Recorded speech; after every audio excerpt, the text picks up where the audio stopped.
For those of you that didn't know, I formerly worked as a web developer. I worked 9 to 5 at a private company where I worked directly with over 80 different nonprofits, building things like their donation forms.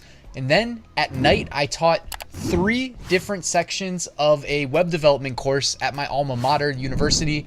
That was only 2 nights a week, so I'm not trying to make it sound like it was harder than it was, but I used to work a lot, and I live in Northern Virginia where traffic is awful.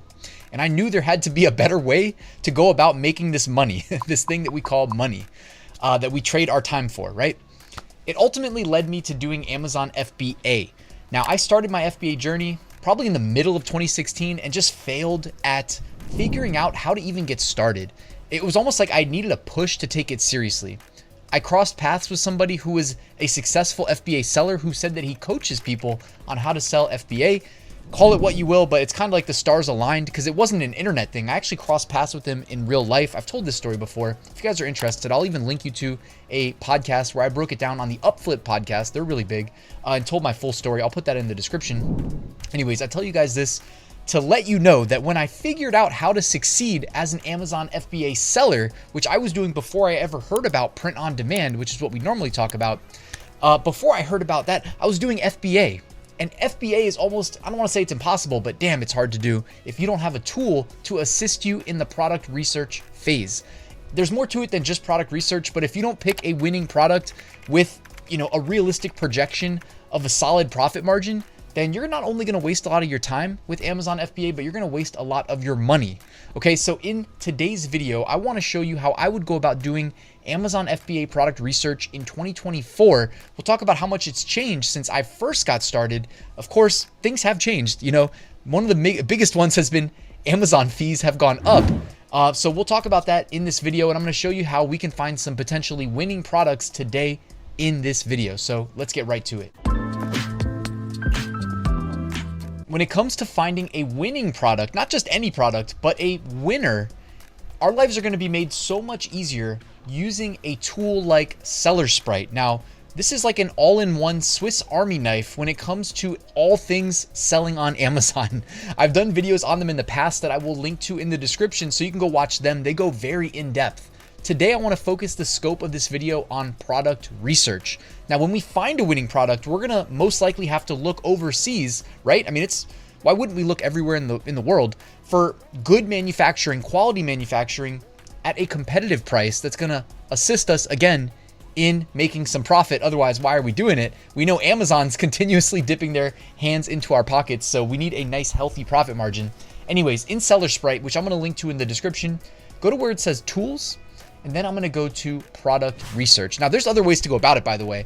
The competitor lookup, the market research, keyword research, they have an absolutely massive database of products, and there's different ways to go about product research, but this is the most straightforward. So instead of throwing a whole bunch of information at you in this video, I want to keep it simple. So we're going to be looking at 30-day average data. You can see that up here where it says select month. Marketplaces, if you're not already selling on Amazon FBA and you're intending to, you want to get started in the US. I've actually done the Pan-European program. I do not recommend it, so I'm cool with just the US because I think there's a lot of sellers that don't comply with the tax laws overseas, and I actually complied, and it cost me so much money to do the VAT thing and also pay companies to file that for me. It just wasn't realistic. Anyways, I don't want to get off topic here. So we're going to look at the 30-day under month.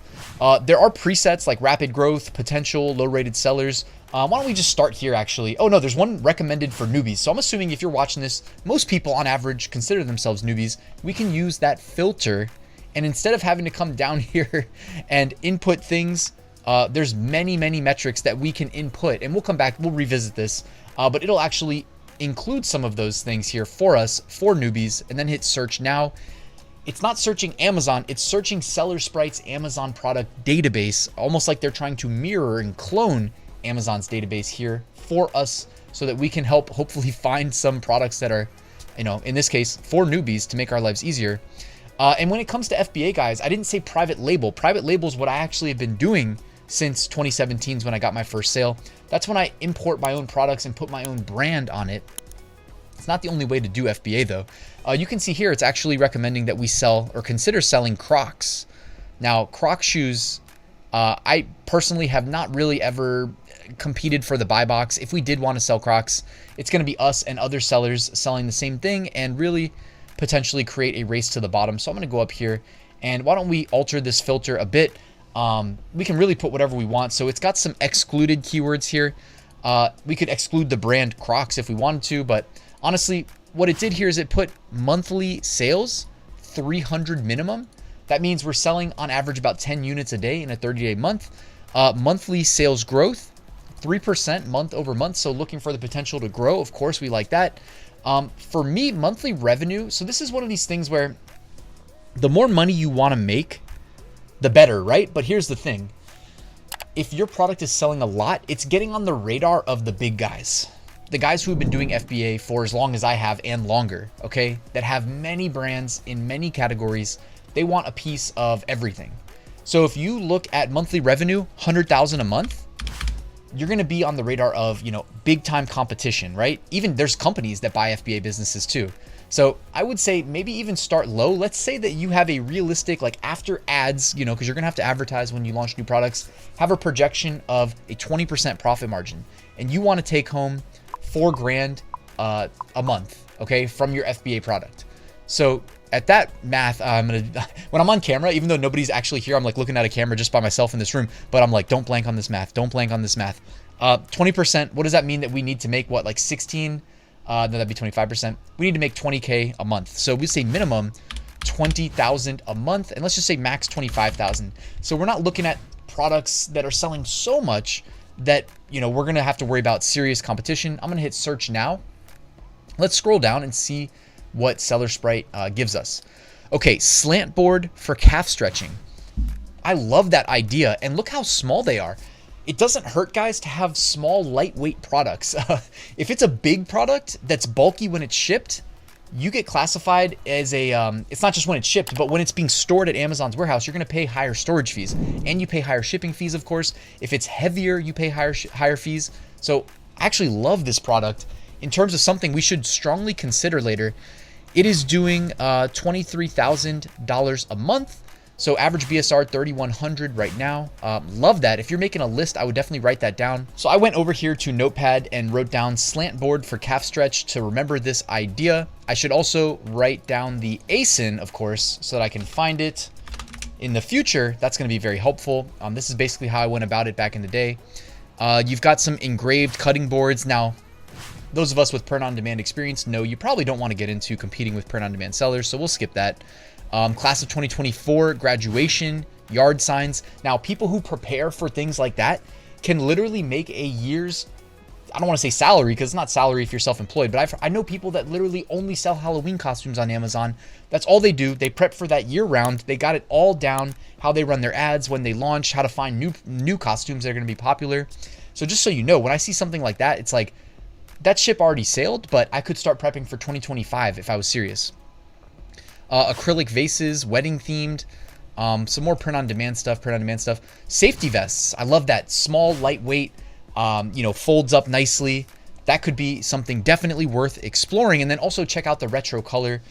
So safety vests, reflective, and I'm going to put parentheses, look into alternative colors. Okay, that's just a note to myself there because maybe that has some potential. Then, of course, the ASIN. I'm going to put the ASIN of the yellow vest as well. Okay, we'll keep going. So, horticulture, something that looks for somebody with pets, graduation, lipstick. I'm going to skip the beauty stuff. I'm not really, again, print on demand. Fluorescent neon signs. Interesting. So, even just how the paper's cut could potentially hold some potential. Again, small, lightweight. Profit margin is going to be high on paper products. So, what do we call that? Like unique cut paper, retro colors. Put the ASIN. We'll look into that later. And when I say look into it later, this is almost like part 2 is we need to go to places like Alibaba where we can connect directly and interview various manufacturers for these products, because there's no way for SellerSprite to necessarily know all in one place the true fulfillment costs. Well, no, it does know fulfillment costs. It knows FBA costs. I forgot to mention that, but you guys see this right here. It shows us what FBA is taking from the price point that these products are currently selling for on Amazon less the Amazon FBA fee. And just so you know, the FBA fee will scale up if you increase your price and scale down if you decrease their price. So all these things just need to be noted. It gets easier with time. What is this? Electric ignition push button, some more Crocs, glass beads for jewelry making, shirts, eyeliner brush, interesting. Okay, I don't feel as bad about the brush. It's when it gets into the makeup and the wearables that I get a little bit worried, potentially. You know, you'd have to have some liability insurance, which Amazon does want you to have either way, but just mentioning that. So let me copy the ASIN right there, put that in our notes. If you guys want, I can drop these notes as well. These in the notes. Acrylic paint markers. What is this? Aluminum binds. Interesting. Non-metallic wheel cleaner. So microfiber wheel brush. Love that as well. Again, small, lightweight. So microfiber wheel brush. Okay, so we've built up a list. I mean, I would definitely, if this was real life, I would go and I would make a list of like 50 products at least, right? Especially if you're new, the repetitions make you better. You build out this list, then you go to, like I said, a place like Alibaba, okay? And what you're gonna do is go ahead and grab your product titles like microfiber wheel brush, go ahead, search it right there, and see what pops up.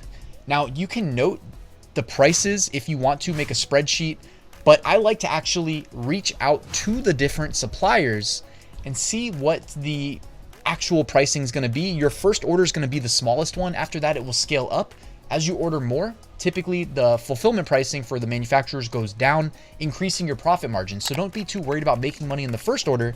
The real money's made down the line. But you can see right here, like, I mean, it says some of these could be selling for less than $1, but let's just say it's $1.99 per. We go back over here to SellerSprite. It says that the price point of this product right here is $16.49. Amazon's taking $5.37 for the fulfillment. So leaving us a decent profit margin for things like running ads. And then of course, you know, we're paying between $2 and $4 per piece for the unit itself. And of course, we need to consider the inbound shipment from, let's say, you know, on Alibaba, this first supplier here is in China. You're gonna have to ship it to the United States, to the FBA warehouses. There's various fees associated there. So of course, there is a lot that goes into this, guys. This is why I have a full FBA course. I am a multi-million-dollar seller. In the course, I give you all the spreadsheets that I actually use. I literally say, here's how to clone it into your Google Drive, and here's how to fill it out. Here's how to conduct research using SellerSprite, and essentially how to crunch your profit margins without actually having to spend $1 ordering these products, right? You literally interview, I talk to you how to interview the various suppliers as well and figure out what your margins are going to be. Go through, make a list, right? Pull these into the spreadsheet, figure out the margins, and then move forward with your best potential winning product, okay? And that's really it, guys. That's the game. This was an oversimplified version of product research, of course, made possible with the help of SellerSprite that has a whole database that we can query. I could have kept scrolling for hours. That's literally what I used to do back in 2016 when I would meet with my coach and try to do Amazon FBA for the first time. The reps make you better, guys. Kind of like on YouTube, how I would do daily content. I want to be better. So thank you so much for watching, guys. SellerSprite's gonna be linked at the top of the description. Please hit that like button if you found this valuable, subscribe, and I'll see you soon with another new video.